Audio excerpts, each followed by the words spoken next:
Buenas noches, buenos días y buenas tardes a todos ustedes en esta hermosa noche para nosotros. No sé si usted estará en su lugar de origen, a qué hora es, ¿verdad? Quizás las de madrugada o quizás todavía hay luz de la tarde. Aquí ya estamos a oscuras y son las 7 con 7 minutos. Bueno, quería terminar este tema de la apologética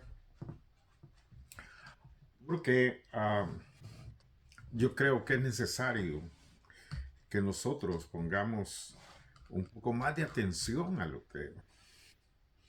que sucede, pues. Yo sé que hay mucha gente que es curiosa, que le gusta saber, que le gusta conocer, pero muchas veces no saben dónde se meten. No saben en realidad qué es lo que buscan. Una de las cosas curiosas, bueno, no curiosas, pero que normalmente pasa en las cosas del Señor, es que cuando Jesucristo nos alcanza, porque él nos encuentra a nosotros. Nosotros no andamos buscando a Dios, Él nos encuentra. Nos trae al templo y sabe que en ese templo vamos a oír el mensaje de salvación. Y, y ahí es donde Él pone su amor, su entrega hacia nosotros y nos dice, aquí estoy yo, no te preocupes, todo va a cambiar. Y, y en esos momentos que nosotros sentimos esa presencia divina en nosotros, es algo que no tiene descripción total, pues, porque no puede describirse a ciencia cierta qué es lo que yo sentí. Puede ser que en mi caso, yo recuerdo que empezó a hablar del el predicador, era un predicador originario de Argentina, y él se llama todavía, porque está en vida, se llama Alberto Motesi. Y él es un gran evangelista, es un buen evangelista y tiene una escuela de evangelismo en Los Ángeles. Y él era el predicador de esa noche. Pues la situación es que él empezó a hablar de mi vida y de mi familia. Aunque mi familia no es numerosa, mi familia no es de muchos números, ¿verdad? Nomás era mi mamá y yo. Y después se casó otra vez y tuvo otros dos hijos, que son mis dos medios hermanos, que es Ricardo Ernesto y Luis Roberto. Pero a, a pesar de que no éramos numerosos, para, por ponerlo en perspectiva, teníamos talentos. Y yo considero que Dios me dotó de esos talentos y que en un tiempo funcionaron. Yo ya, así como estoy un poco, como decimos por ahí, betabel, ya casi no tengo esa función de energía o de inspiración. Entonces, pasaron los años y, y yo creo, me pasaron muchas cosas, accidentes y cosas así, que me llevaron al hospital más de alguna vez, dos, tres veces. Y, y lo tremendo de esto es que Dios nunca me desamparó, siempre estuvo conmigo, aunque yo no lo conocía él. Yo no tenía conocimiento de Dios así. No sabía quién era Jesucristo en realidad, nomás miraba crucificado, que estudié en un colegio que se llama San Juan Bosco, en San Salvador, y ahí hice toda mi primaria. Y luego nos pasamos a vivir a otra ciudad que se llama la Nueva San Salvador, Santa Tecla, y ahí fue donde hice mi secundaria. Y también empecé la universidad, pero no teníamos dentro del hogar un núcleo a seguir, una forma a seguir, reglas a seguir, condiciones a seguir. Todo fue un desorden. Lo digo con honestidad, ¿no? Porque hay veces que uno no dice algunas cosas por quizás vergüenza, pena. Y mi madre estuvo al punto de la muerte por dos suicidios que ella quería hacer. No sé, tenía grandes problemas. Yo estaba chico, era muy pequeño para entender qué era lo que le estaba pasando. Pero a pesar de que todo eso pasaba dentro de nosotros, dentro de ella y yo, porque no había nadie más, hasta que llegó con el, con el que tengo mis dos medios hermanos.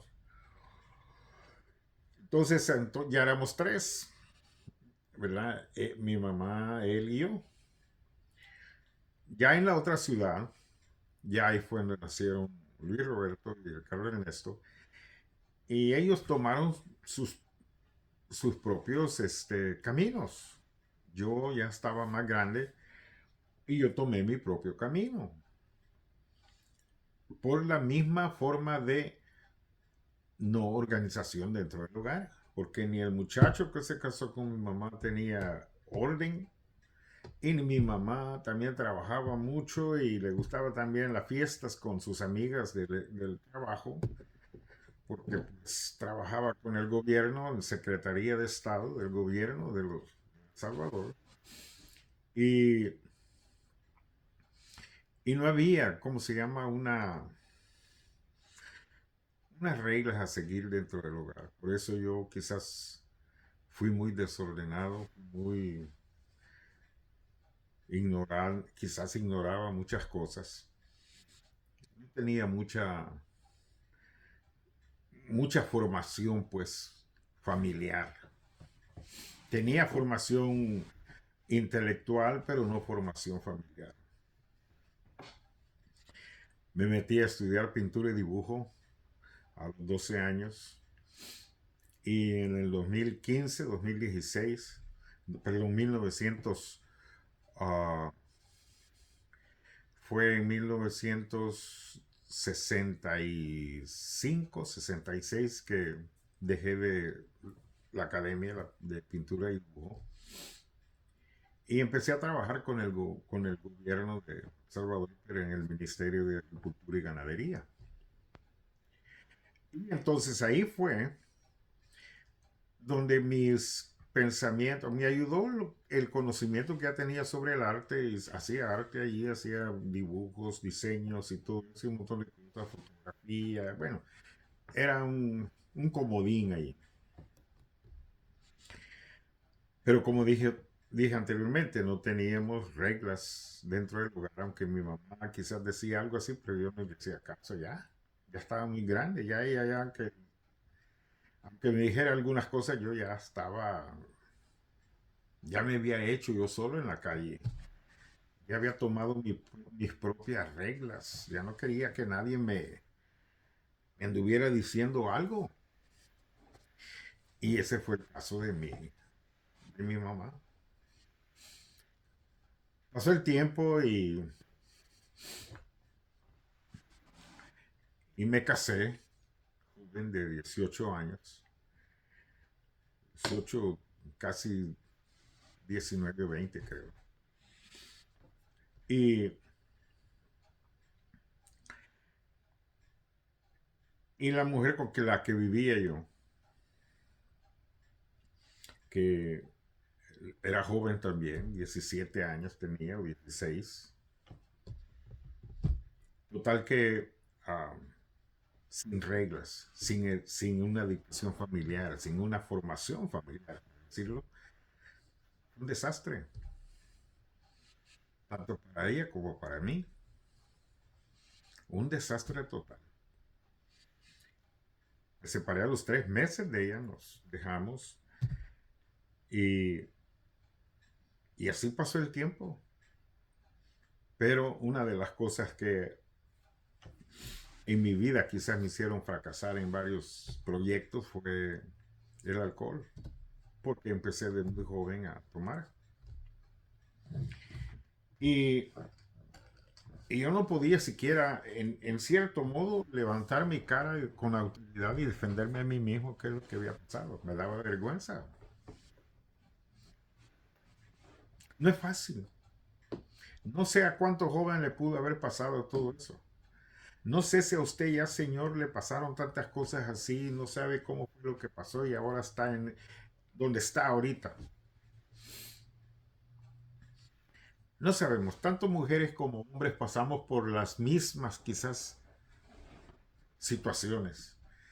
Algunas sufren o otros sufren por culpa de eso. Tal vez no es culpa directamente de ella o de él, sino es que no hubo una formación familiar que nos educaran desde chicos y nos enseñaran esa formación familiar. Así que tuve que emigrar a los Estados Unidos. Tenía un buen trabajo. Yo creo que por trabajo no, nunca me preocupó. Hacía un buen dinero, yo ganaba un buen dinero como dibujante, como un artista del gobierno trabajando. Y más como tenía varias cosas que podían depender de mí, entonces me sentía pero tranquilo, pero también los amigos le gustaban, mire, mucho no, chupe, caí en esa avalancha, no la pude evitar, porque venía con ese gusano dentro de mí. Pues pasado el tiempo, tuve que emigrar, como dije, y emigré para México, y en México estuve alrededor de quizás un año, quizás más, no me acuerdo. Ahí estuve trabajando y luego pues me hice amigo de un señor que trabajaba, ya pasaron 40 y tantos años, así que no sé si está vivo todavía. Se llama José Luis Pacheco. Y él era el secretario de Gobernación de Hermosillo, Sonora. Entonces, nos hicimos amigos, empezamos a salir y ahí conocí en México, conocí más la burocracia que de donde venía. Una burocracia que quizás en todas partes existe, más en los pueblos que no son tan completamente desarrollados, sino que tienen todavía un subdesarrollo dentro de sus líneas de la población, ¿verdad? Como gente pobre, gente que no quieren trabajar, otros que son borrachos, otros que son drogadictos, otros que son ladrones, otros que son asesinos, bueno, en fin, ahí andan en toda esa posición. Entonces, pero este hombre también vio mi talento, el que tenía, porque yo trabajaba con Carlos de la Isla Ortiz, Canal 7 y Canal 12 de México. Y ahí fue donde hice muchas cosas también en cuestión de arte para la televisión. Pero me preguntó un día este hombre qué iba a hacer yo después de que si pasaba otro año más y qué iba a hacer, iba a seguir solo o qué. Entonces yo le comenté mi idea, lo que quería hacer, quería venir a Estados Unidos y ir a buscar un empleo en Disneyland. Porque pues ah, tenía muchos. clip art, que le llaman, donde hay muchos dibujitos y cosas así como para hacer diferentes artes, tipografía, ¿no? Entonces me entró esa curiosidad, ese deseo de aprender más y de venir a trabajar en un lugar donde pues, se hacía eso. Pero no contaba con el aspecto del idioma. Pensé que quizás todos hablaban español, pero no. Y ahí fue donde comencé una nueva etapa. Conocí ahí fue donde conocí a mi esposa o a mi ex esposa, allí la conocí. Y, y fue una bendición para mí ella, porque pues tenía una formación familiar que yo no tenía. Y digo porque fue una bendición porque esa misma formación familiar ella la impuso con sus hijos, nuestros hijos. Y estoy muy agradecido por eso, aunque ya no estamos juntos, pero ella fue una parte fundamental en lo que son mis hijos ahora, en lo que ellos profesan y en lo que ellos trabajan. Son creyentes, tienen talentos, son músicos, predicadores, en fin, doy gracias a Dios por eso. No porque yo lo hice, es que Dios lo hizo así, Dios lo planeó así y así fue. Entonces, cuando yo doy mi testimonio ahora, parte de lo que me pasó a mí, yo estoy haciendo ahora una, una forma de contender de la fe.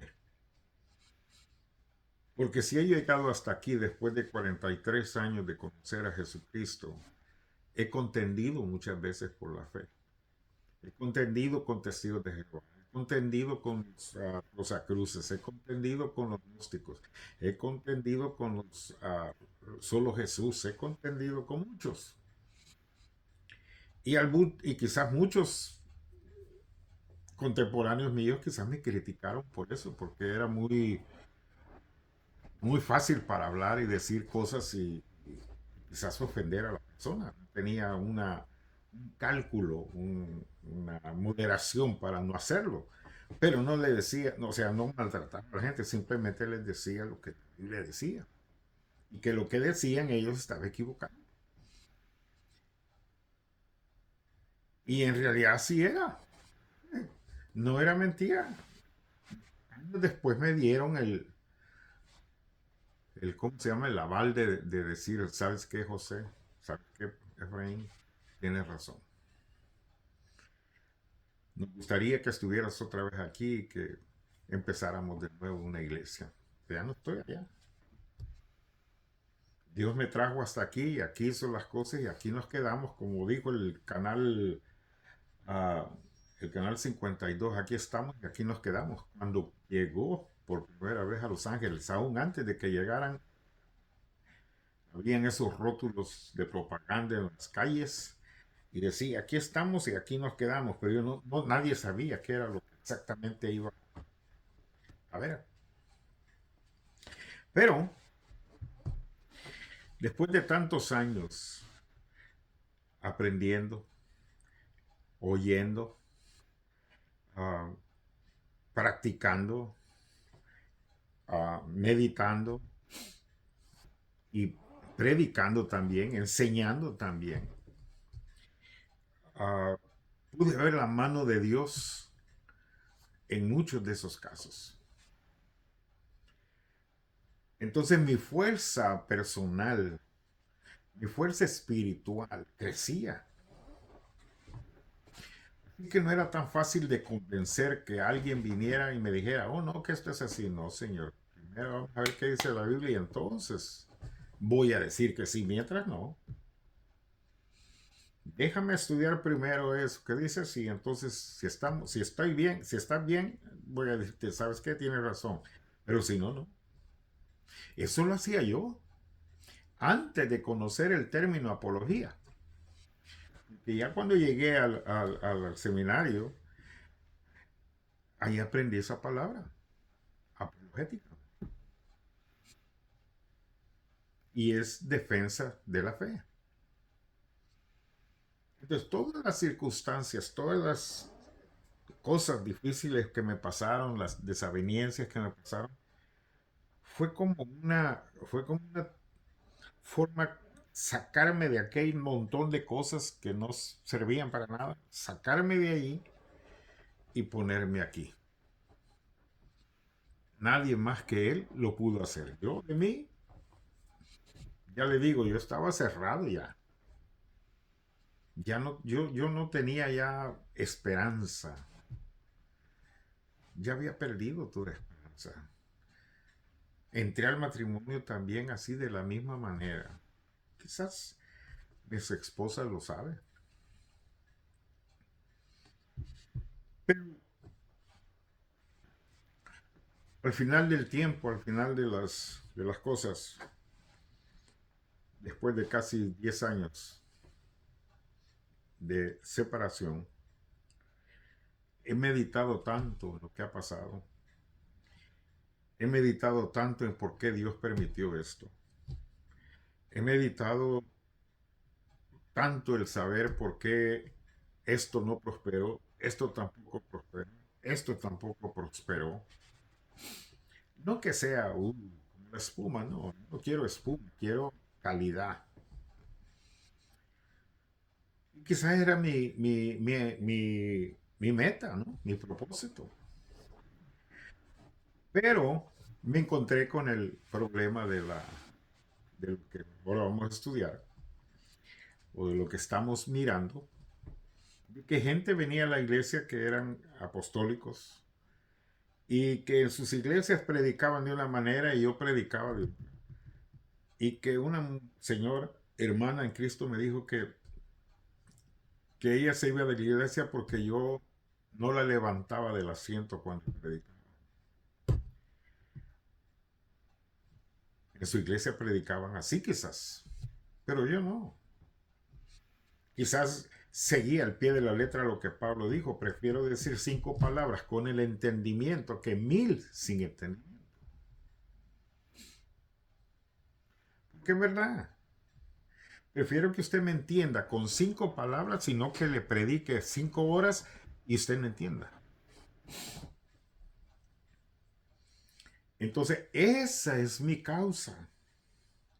Por el hecho de que hoy que veo todas esas cosas, me doy cuenta de que defender lo que yo he creído, de defender a capa y espada lo que Jesús ha hecho por mí, de defender el Evangelio que ha sido el manual, la brújula que me dirige juntamente con el Espíritu Santo, yo quizás no estuviera aquí.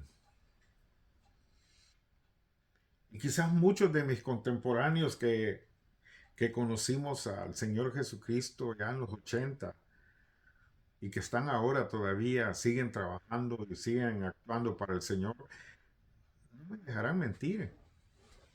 Algunos han prosperado enormemente, otros se han hecho ricos ya tienen muchas propiedades, otros tienen carros a morir o negocios y aunque son líderes de iglesia o nomás miembros de iglesias, gloria a Dios, yo no me enojo por eso, no me voy a molestar por eso, yo no le digo a Dios, ¿y por qué no me diste a mí? No, si algo Dios me ha dado a mí es, y lo voy a decir con sinceridad, es sabiduría. Porque es lo único que le pido yo, sabiduría. Le pido sabiduría para poder dirigirme a usted. Para que cuando usted escuche lo que yo tengo que decir en el nombre de Jesús, usted me pueda comprender qué es lo que yo quiero decir. Eso es lo único que yo tengo en la mira del Señor. Aunque las otras cosas vienen por añadidura.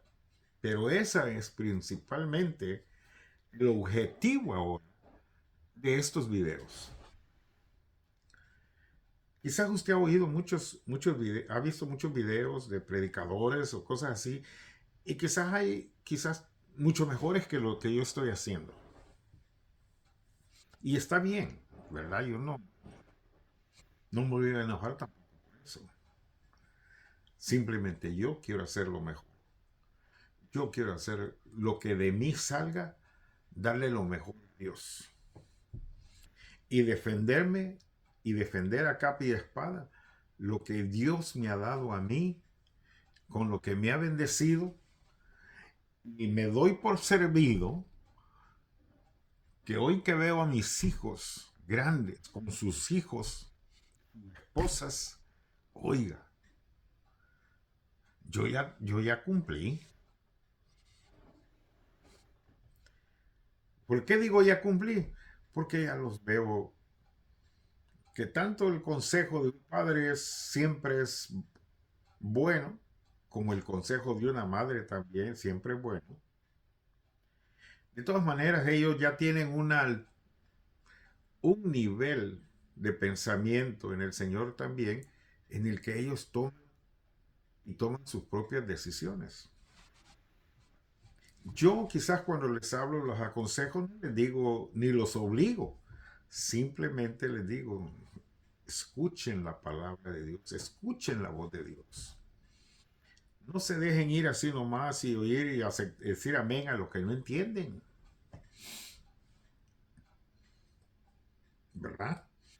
Como ahí salió tiempos atrás, decían que María Magdalena era la esposa de Jesús. Y como era, wow, y eso, la gente, la congregación decía, amén, amén, aleluya, gloria a Dios. Oiga, eso no es correcto. En una iglesia donde te dicen ese tipo de cosas, hey, salte de ahí mejor. Porque no vas ni para el cielo de ninguna forma. Vas confundido y los confundidos van para el infierno. Así que esta es el día de ahora, quizás lo hice un poco diferente, porque quiero más o menos introducir, no quiero hacerlo muy, muy drástico, muy duro, muy allá, sin el hecho. Por ejemplo, en El Salvador han agarrado y los han metido presos como a 75,000 o más quizás pandilleros, asesinos. Mataron gente a morir. Eran en ese tiempo, por casi 10 años o 12 años, mataron gente que, que aparecían muertos todos los días, ¿ok? Todos los días, más de 30 personas, ancianos, jóvenes, viejos, adultos, familias enteras muertos, masacrados por ellos. Y no voy a decir que son 10 los que lo hicieron nomás, no. Era toda una pandilla. Entonces, viene alguien y le dice, no, pero que su hijo tiene que pagar porque él es culpable, él es un ladrón, es un asesino. No, mi hijo no es así, mi hijo es bueno. Prácticamente está usando apología. ¿Por qué?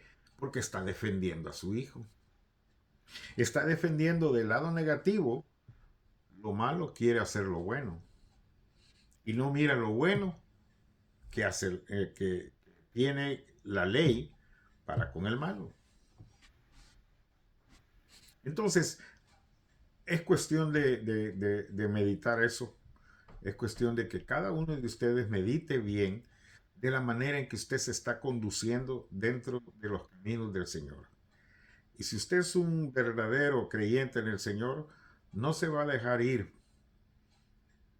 como Pancho por su casa, sino que va a meditar qué es lo que va a hacer. No agarre el freeway, aquí me voy, no, no. Medite, piense, acuérdese que el camino que lleva al cielo no es un camino ancho, es un camino angosto. Y en ese camino solo uno cabe, no caben dos, solo uno. Y tiene un montón de obstáculos. Entonces, para no seguir un poco más haciéndolo más largo, porque hay tantas cosas de esto, quiero que usted se acuerde de mí. Y cuando vea este video, por favor, póngale un me gusta y deje su nombre, de dónde es, de dónde viene y para dónde va. No, no más su nombre y un comentario, ¿verdad? Un comentario donde pueda usted decirme si hay alguna objeción o alguna observación y yo con gusto la voy a recibir y a tomar cartas en el asunto. Dios les bendiga y será el día de mañana el próximo video con el cual estaré continuando con este al final de este tema de la apología. Ese ha sido, creo, el programa número 39 y espero que seguir adelante y que sus oraciones sean sobre este ministerio. El ministerio, el programa se llama El despertar del alma. Dios les bendiga.